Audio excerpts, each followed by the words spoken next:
আগৰ পুলিচবিলাক অলপমান কাঢ়া আছে, এতিয়া বৰ্তমান এতিয়া আৰু অলপমান ঢিলা হৈ আছে। বৰ্তমান এতিয়া ফুল একশ্যন হ'ব লাগে। ইয়াৰ মাজতে আৰু 4-5 মাহমান আগত আৰক্ষী আমাৰ ইয়াৰ পৰা দুটাকে মোটামুটি উঠাই লৈ গৈছে।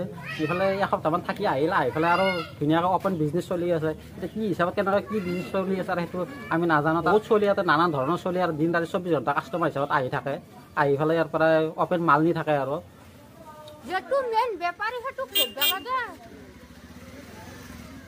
কিনা ধৰি কি লাভ পাব?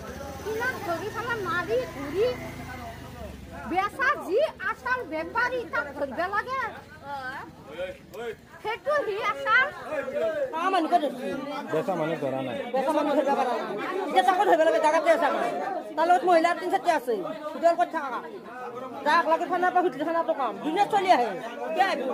আপনার কাছে মুসলিম আছে না, মুসলিম না প্রভু এটু কথা নয়। এদের কাষত ঘর আছে। কি নাম? মর্তুজা আলী। হ্যাঁ, কিনি বুলি মাতে চবে। কিমান কিনছা? 500 টাকা। জাগাৰ নামটো ক'ব দি। কি জায়গা? জায়গাটোৰ কি? ততাৰগুছি।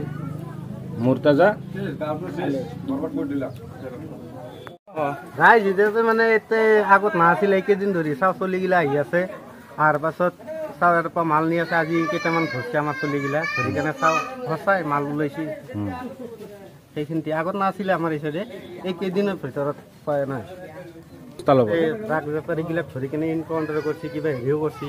কিন্তু আমাৰ ৰঙিয়াত এতিয়া হৈছে আমাৰ পুলিচ প্ৰশাসনে হেৰি অলপ গুৰুত্ব দিব লাগে এইটো বন্ধ কৰাৰ কাৰণে।